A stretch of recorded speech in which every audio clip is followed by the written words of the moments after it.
So as dentists, we are all held to the standard of care for each procedure. Have you ever tried to figure out what the standard of care actually is? Probably not, because it doesn't really exist. It's some generic, random, fluffy concept of what people generally agree is the expected way to operate. How amazing that we're held to a standard of care that can't be defined or even properly articulated. The ADA defines it as the standard of care reflects what is minimally required for prudent and reasonable treatment. In the Journal of the American Dental Association, there's an article with the following conclusions. The standard of care continually evolves with the advent of new materials, new procedures, and new court rulings. Before applying the standard of care, dentists should consider new available treatments, as well as their state's current interpretation of the standard of care. The standard of care should be applied to all dentists when patients claim alleged malpractice. It should be tempered by changes in the practice of dentistry, which dentists should be aware of. So I'm sure that cleared it up for you, right? The ADA says you're minimally required to provide reasonable treatment. That seems like kind of a low standard, but at the same time, it couldn't be vaguer. Then in the ADA's article, it says that not only is this incredibly vague statement true, but it's also continually evolving as new materials, procedures, and court rulings come into existence. It said dentists should consider all of these things and stay on top of them. And if that's not complicated enough, it also says you need to be aware of your state's current interpretation of the standard of care. Have you ever seen anything more ridiculous? If you were trying to mess with dentists, then this statement makes a lot of sense. It makes it so that in any court case, you can easily be found liable for not meeting the standard of care.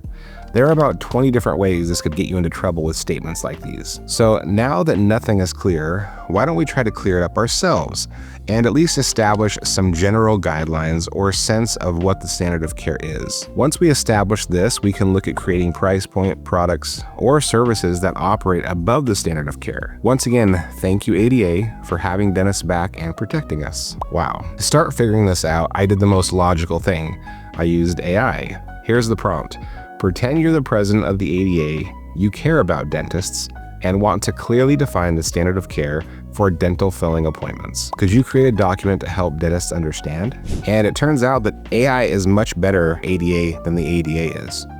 Let's go through what it came up with and maybe make some adjustments to get an agreed upon standard of care for dental fillings. It breaks things down into 3 areas: preoperative care, operative procedure, and postoperative care. So 1, preoperative care. You have the patient assessment. You need to conduct a comprehensive review of the patient's medical and dental history, perform a thorough examination using diagnostic tools such as radiographs and visual inspection, then assess caries risk, occlusion, and the structural integrity of the teeth. Then the treatment planning, you need to determine the need for restorative treatment based on the diagnosis, select an appropriate filling material considering the tooth location and function, aesthetic requirements, and patient-specific factors. Then you need an informed consent. You explain the diagnosis, proposed treatment, risks, benefits, and alternatives, document patient understanding and consent. And then now for the operative procedure, the preparation is you ensure proper isolation to maintain a clean and dry field, administer anesthesia as needed to ensure patient comfort, prepare the cavity with minimal removal of healthy tooth structure, preserving enamel and dentin where possible. And then note, I asked the AI if we should include removing all decay. It responded, modern minimally invasive dentistry emphasizes balanced decay removal with preserving as much healthy tooth structure as possible. Interesting. And then it suggested an addition of remove all decay to achieve a clean and solid foundation for the restoration while preserving healthy tooth structure wherever possible.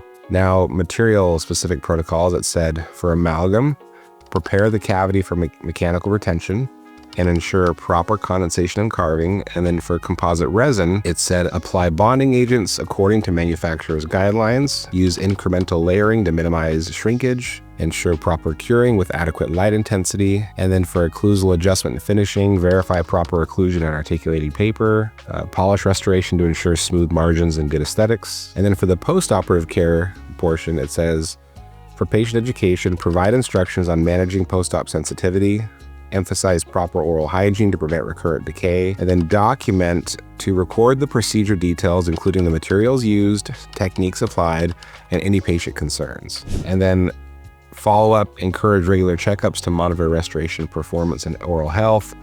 And then the quality insurance Assurance is basically just stay updated on advances in materials and techniques through continuing education, regularly review and adhere to state and national regulations, and maintain proper storage and handling of materials to ensure efficacy. Okay, that's a lot. So actually not too bad and pretty interesting. I think we can make some adjustments, but as a whole, this is probably pretty close.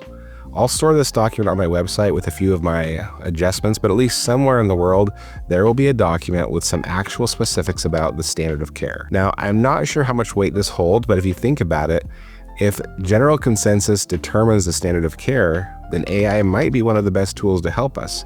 It can be trained on everything it sees and should provide, in theory, a balanced perspective.